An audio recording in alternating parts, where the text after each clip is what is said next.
wabarakatuh.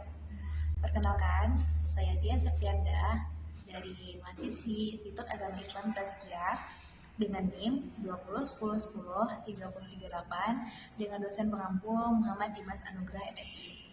Baik, di sini saya akan menjelaskan tentang sejarah peradaban Islam di Spanyol. Selamat menikmati. Baik teman-teman, jadi di sejarah peradaban Islam di Spanyol ini saya akan menjelaskan satu persatu periodenya, yaitu ada 6 periode. Nah, Cordoba adalah sebuah kota di Andalusia berada di sebelah barat Spanyol. Cordoba berdiri di sepanjang tepi sungai Guadalquivir. Nah, sejarah peradaban Islam di Cordoba Spanyol dimulai pada tahun 169 sebelum Masehi.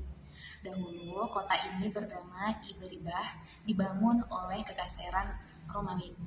Nah, Cordoba begitu terkenal setelah menjadi ibu kota Kekaisaran Romawi di bawah pimpinan Kaisar Otho. Julius Caesar, salah seorang panglima militer Romawi, juga sempat menaklukkannya pada tahun 45 Masehi. 5 abad setelahnya, Cordoba berada di bawah kekuasaan Bizantium saat pemerintahan Raja Godbarat. Nah, Cordoba baru memasuki era baru ketika Islam datang ke wilayah Eropa pada tahun 711 Masehi atau 93 Hijriah di bawah pimpinan Torik bin Ziyad, tentara Islam dari dinasti Umayyah yang membawa misi dakwah berhasil merebut Cordoba dan wilayah Spanyol dari kekuasaan Godbarat, yaitu Kekaisaran Visigoth. Nah, setelah berakhirnya periode klasik Islam, ketika Islam mulai memasuki masa kemunduran, Eropa bangkit dari keterbelakangannya. Kebangkitan Eropa bukan hanya di bidang politik saja, namun keberhasilan Eropa itu mengalahkan kerajaan-kerajaan Islam dan bagian dua lainnya. Selain itu, di bidang ilmu pengetahuan dan teknologi, Eropa pun bisa dinilai sangat berhasil. Itu semua tentu tidak lepas dari pemerintahan Islam di Spanyol. Nah, dari Islam Spanyol di Eropa banyak menimba ilmu. Pada periode klasik, ketika Islam mencapai masa keemasannya, Spanyol merupakan pusat peradaban Islam yang sangat penting. Spanyol diduduki umat Islam pada zaman Khalifah Al-Walid, yaitu tahun 705 sampai dengan 715 Masehi. Salah seorang khalifah dari Bani Umayyah yang berpusat di Damaskus. Kemudian didukung juga oleh gubernur Afrika Utara yang pada saat itu sudah dikuasai dan dipimpin oleh Islam, yaitu Khalifah Musa bin Nusair. Nah, pada masa kekuasaan Musa bin Nusair, Musa mempunyai keinginan dan tekad yang kuat untuk terus menyebarkan rahmat agama Islam ke seluruh wilayah Eropa, khususnya untuk menduduki wilayah Spanyol. Dalam proses penaklukan Spanyol terdapat 3 pahlawan Islam yang paling berjasa. Nah, mereka ini adalah Tarif bin Malik, Torik bin Ziyad, dan Musa bin Nusair.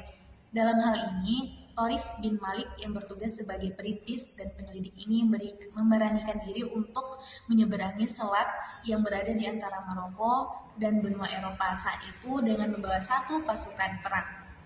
Hal ini tentu menguntungkan tentara Islam lainnya adalah tentara Roderick yang terdiri dari budak yang tertindas tidak lagi mempunyai semangat perang. Selain itu, orang Yahudi yang selama ini tertekan juga mengadakan persekutuan dan memberikan bantuan bagi perjuangan kaum muslimin. Sejarah mencatat, sejak pertama kali menginjakkan kaki di tanah Spanyol hingga jatuhnya kerajaan Islam terakhir di sana, Islam memainkan peranan yang sangat besar. Nah, masa itu berlangsung lebih dari 7,5 abad. Sejarah panjang yang dilalui umat Islam di Spanyol itu dapat dibagi menjadi 6 periode. Nah, periode yang pertama yaitu pada tahun 711 sampai dengan 755 Masehi. Periode pertama ini Spanyol berada di bawah pemerintahan para wali yang diangkat oleh Khalifah Bani Umayyah yang berpusat di Damaskus. Pada periode pertama ini Islam mendapatkan beberapa gangguan. Gangguan itu ada dari dalam dan luar. Gangguan dari dalam antara lain berupa perselisihan di antara elit penguasa atau akibat perbedaan etnis dan golongan. Sedangkan gangguan dari luarnya adalah datang dari sisa-sisa musuh Islam di Spanyol yang bertempat tinggal di daerah-daerah pegunungan yang memang tidak pernah tunduk kepada pemerintah Islam. Nah, oleh karenanya terjadilah beberapa konflik internal dan perang menghadapi musuh dari luar. Maka dalam periode ini Islam Spanyol belum memasuki kegiatan pembangunan di bidang peradaban dan kebudayaannya. Dan masa pada berakhirnya periode ini dengan datangnya Abd al-Rahman al-Dakhil ke Spanyol pada tahun 138 Hijriah atau 755 Masehi. Nah, periode kedua itu tahun 755 sampai dengan 912 Masehi. Pada periode ini, Spanyol berada di bawah pemerintahan seorang yang bergelar amir atau panglima atau gubernur, tetapi beliau tidak tunduk kepada pusat pemerintahan Islam yang ketika itu dipegang oleh Kekhalifahan Abbasiyah di Baghdad. Nah, amir pertama saat itu Abdurrahman I yang memasuki Spanyol di tahun 138 Hijriah atau 755 Masehi dan diberi gelar Al-Dakhil yang artinya yang masuk ke Spanyol. Abdurrahman I adalah keturunan dari Bani Umayyah yang berhasil lolos dari kejaran Bani Abbasiyah.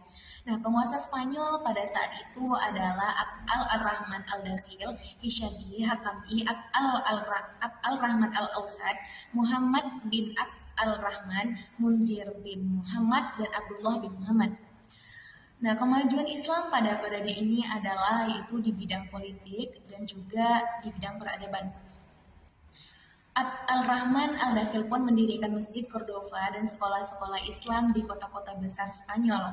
Pada periode Hiyam yang dikenal berjasa dalam bidang hukum Islam, lalu Khalifah Hakam dikenal sebagai pembaharu di bidang kemiliteran. Di bidang keilmuan ada Abd al-Rahman al-Ausad yang amat mencintai ilmu. Pada periode ini terdapat juga beberapa pemberontakan terhadap kekuasaan, seperti pemberontakan kaum Kristen fanatik yang mencari kesyahidan atau martyrdom, dan ada juga pemberontakan dari pihak muslimin sendiri dengan gangguan politik dari golongan pemberontak di Toledo pada tahun 852 Masehi. Selanjutnya itu periode ketiga pada tahun 912 sampai dengan 1013 Masehi. Berlanjut kembali pada periode ini yang pemerintahnya dipimpin oleh Abd al-Rahman III yang bergelar An-Nasir sampai munculnya raja-raja kelompok yang dikenal dengan sebutan Muluk al-Tawaif. Spanyol memasuki masa kepemimpinan seorang khalifah bermula dari berita yang meninggal dunianya Khalifah Daulat Bani Abbas di Baghdad yaitu Al-Muqtadir. Di sini menunjukkan bahwa suasana pemerintahan Abbasiyah saat itu sedang berada dalam kemelut.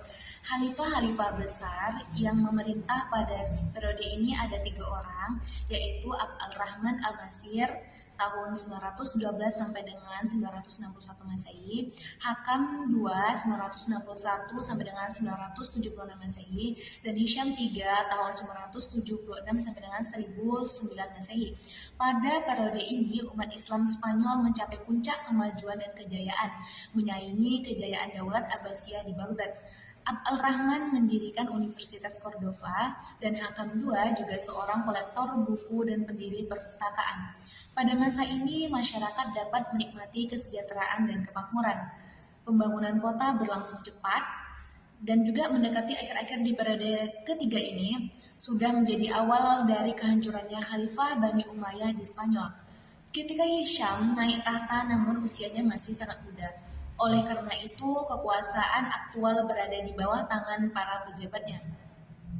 Pada tahun 981 Masehi, Khalifah menunjuk Abi Amir sebagai pemegang kekuasaan secara mutlak.